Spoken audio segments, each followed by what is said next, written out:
So, speaking of that war, we should also mention the 1 year passing of our former captain, Michael Brooks.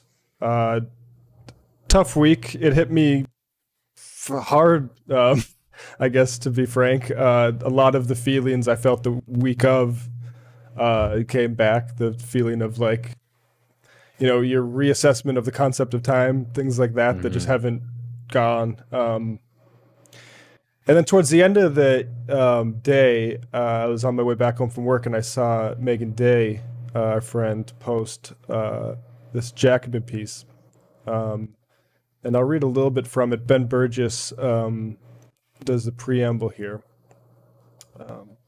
I remember hearing Michael mention something about Esquire, but it was in passing. And so he must have maybe had a sense that they weren't going to like this. I don't really know why. We can maybe get into that. I'm not sure. But so Michael Brooks on why the war on the poor must end. 2 years after our late friend and comrade Michael Brooks wrote an unpublished piece about his family's experience with food stamps and Trump's assault on the SNAP program. We published it today. The anniversary of Michael's passing is a tribute to his memory. And then here's Ben. In August 2019, our late friend Michael Burgess was writing an article for Esquire magazine. He asked me to be an early reader on the piece, and even though I was on a cross-country trip at the time, I was excited enough that every time he'd send me a new version, I'd pull into a rest area to read it on my phone and send him comments. Esquire ultimately decided not to run the piece. My sense when I asked Michael about it later was that they were looking for something that was less ideological and more of a straightforward personal essay. That could be wrong, but I do know that it's a moving encapsulation of his humanity and his commitment to political change. We're running it today as a tribute to our comrade. And, I think, well, David, I'll throw it over to you, because I know that you and Michael talked about this a lot. You probably knew his mind on this better than anyone. Like, what was your reaction to that? I mean, this was a really touching reminder of why Michael and I feel like had such a good relationship, because we both sort of recognized each other as people who had had similar experiences growing up and knowing what it was like to sort of be on that kind of cutting edge of hunger, and specifically knowing how important programs like SNAP were for our families and, functionally for our survival. And this piece is a really wonderful piece, not only because Michael makes a very strong and principled point about the barbaric actions of the Trump administration, basically targeting SNAP, but he also hits at the devastation that we all experienced under Clinton, when you started to see those benefits drying up for folks. But what I really, really like about this piece too is that there are so many people in the damn political media who treat these things as abstractions, right? Oh, is this good policy or is this bad policy, right? And one thing that was so inspiring and powerful about working with Michael and learning from him was just always pushing forward the actual human experience there, right? Like, this is not just like a rhetorical question to talk about hundreds of thousands of people losing access to fresh foods, right? Those are families. Those are real people on the other, on the other side there. And it's just not thought about or really wrestled with enough by people. And Michael was able to do that without also getting lost in the moralism too. Do you know what I mean? Like, he was also able to make the systemic points. He was also able to make the kind of calculated points, but never, ever, ever lost the humanity. And that was why he was such an incredible communicator and somebody who was very important to learn from. Yeah, this is an exercise of him doing it in their language. Really, like, we talk about standpoint epistemology, and I think like Michael does a great job of having a criticism of something, of the limitations of it, but also incorporating it into his worldview.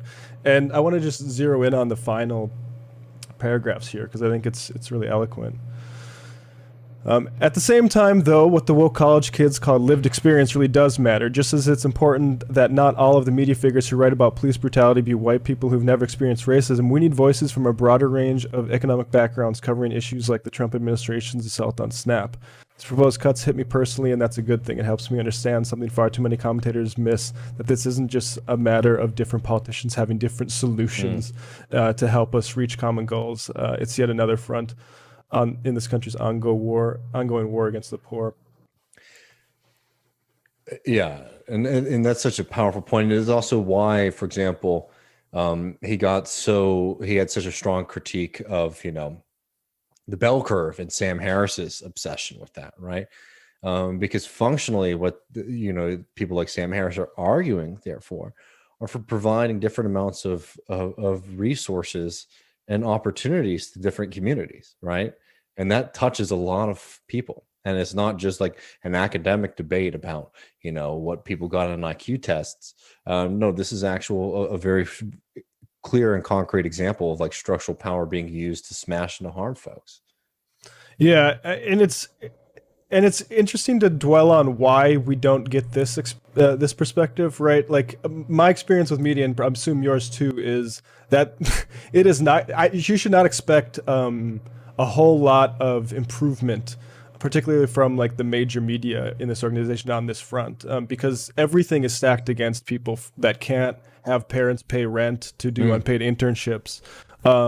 Or to get elite degrees. Look at any editorial board. Look at the education for those places, right? Like it's all people who have gone through elite education, and have the ability to pay for that. And like, yeah. And then you don't know things. You don't know things about, for example, the food stamps or SNAP program, right? You don't know why they keep cold sandwiches by the hot sandwiches at the deli. Right at the grocery store, and it's because you can't get hot food, and there is so that means by the way, those like nice rotisserie chickens that are a big part of many Americans' diets. It's a great thing to grab if you want to cook a quick dinner for your family. Well, you can't get the hot one if you're just poor. Sick. You have to wait for it to cool down, and then you could get one of them that they keep in the back, right? I mean that, but also the recognition of the kind of the way that these programs were designed to make people feel shame and make people feel bad about themselves, and also help folks sort of get by and try to portray a different lifestyle than the one that they actually are experiencing, because we don't have the kind of solidarity that we need in the society. I mean, Michael talks very clearly in this piece about moments where some people made some really disparaging comments about poor folk, and they were talking about him and his family, and he was very sympathetic and saying, well, I know they weren't meaning this to hurt us, but obviously did. I don't know, Michael was just a real one through and through, and never made anything about himself into some kind of like sob story, but actually took these things in a productive way to fight and to help out other folks. And it's just something that I find to be, I very much appreciate about him. Yeah, absolutely. And we'll all miss it. And, I think it's a model for everybody going forward, a lot of the way he viewed these things. No, exactly. And I just would like to say again, from the bottom of my heart, year out, thank you to you, Matt. I love you very much. And thanks everyone in the community, because this has been what the hell? I mean, it's been something none of us could have imagined. But the kind of love and solidarity and expressions of sadness that we're all sort of doing together have really, really meant a lot to folks, and also have really brought a lot of people in, as strange as that might be to say. I mean, I've been getting so many messages from folks over the past few days saying, I only knew about this after he passed away. But this actually still changed, like, learning about the work that y'all are doing at TMBS and learning about Michael, really benefited me and taught me a lot. And it makes me very happy that the work that he was doing is able to be captured in that way, that it actually still, you can still experience it and interact with it, because he's still doing the work. I mean, yeah, he's going viral during key like geopolitical hot points. Yeah, like in the Israel stuff. I mean, it's extremely, extremely powerful. And I was saying yesterday to folks that, sometimes I feel very blessed to be able to have this community, to be able to talk to all of y'all. But sometimes you can sort of forget how many people are out there like listening, and how much of a community there is, and how much love there is in it. And I know that Michael recognized it, but I think that he would be very, very touched to realize how deep that well goes. Yeah, that's was always the most sort of mind-bending thing about it, is like, one, the first thing that always makes me appreciate that he got to interview Lula, and like the level of acclaim he actually was able to appreciate himself. But to see all those magazines who acted like our part of the little media doesn't exist, announcing his death all of a sudden, like these places who would never cover anything, and all of a sudden they talked about him, because people, like, I don't know, it was yeah, like that whole, it's hard to, and it's seductive. Like there's a thing where it's like, I love having this community that to grieve with, and then it's like I could, like spend too much time going back and watching old clips and stuff like that. Oh yeah, I mean that's something that's such a sweet thing to have. I mean, I was reminiscing about all the live shows. Oh man, and because those were just electric on a different level. But I, just because these things don't, this kind of subject matter doesn't always open itself up as much. I really did also want to note a couple of things that I really, really have grown to respect more about Michael, and what he was doing with us at TMBS, and the kind of lessons that he taught us, even if he didn't maybe intend to be teaching us how to be doing this stuff. In this past year, obviously, you and I have had to grow a lot, both professionally and personally, and really realizing how important his kind of like non-combative disposition was towards a lot of left questions. I think is something that a lot of folks could learn from, because it wasn't a pacifism, right? And as a general and like only principle, right? We spent like half of the show just shitting on people who we thought had really dangerous ideas, including people who considered themselves to be on the left. I mean, I say to people all the time, I don't think they realize like Michael's antipathy for the Warren crowd and that kind of like pragmatic socialist crowd that couldn't figure out who to support. I mean, it was very, very deep. He was very angry about all of that kind of stuff. And, so much of that, he was wanting to, I'm sure would still want to primary Elizabeth Warren, right? Absolutely, yeah. Right. So I just want to remember him correctly, right? Michael wasn't one of these people who's like, never get mad, never call people out, never have like lines that you shouldn't cross, right? Yeah. But he also was somebody who said, very much believed, and I tried to echo this as much as I can, it's like politics just can't be your place for just personal self-expression. Going back to the food stamps, the SNAP story, right? It's because this is very, very real, right? And there's a lot of ways to express your kind of radicalness, or how you're not cut from the same cloth as everybody else. But this is a space that we have to fight for our liberation. So all of the stuff that functionally is just about making you seem a little bit different from other people in your social circle or your cohort, he had no patience for that.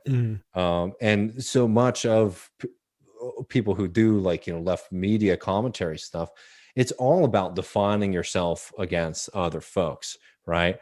Which was something that he was very, very much against. And I just realize a lot more now, not because we didn't have to make those calls, Matt, on TMBS ever. Right. But now we sort of do, like, when you feel it, realize, okay, well, we're sitting this out, or we're not going to jump into this, or we'll find a way to talk about this without focusing on the personalities. You realize how incredible of a job he had been doing for years. Yeah.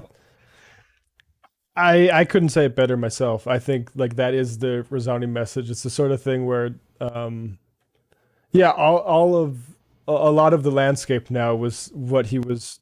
When you see him on the night of that, the South Carolina primary, and how dejected he is, like he was fixated on exactly like this sort of micro splitting, fragmentation thing happening, and it's like yeah, you nailed it. You know, and a lot of people, they want to be right. They want to make the calls. They want to make the predictions. You know, Michael didn't ride the cycle in that way. I mean, he made predictions. He was right, for example, about people should be taking Joe Biden a lot more seriously early on. Yeah, absolutely. But he was honestly, but those weren't like him just being a Benton man, right? Those were him like being like, please, let's figure out how to make sure that this doesn't happen. Well, because it pointed to like a structural sort of like awareness thing. Like I remember when we were talking about, there's a whole part of the left was saying like Biden's going to lose because he's not like embracing Medicare for all, and like it's like, well, you need to confront the possibility that they might, to face reality a little bit. Yeah.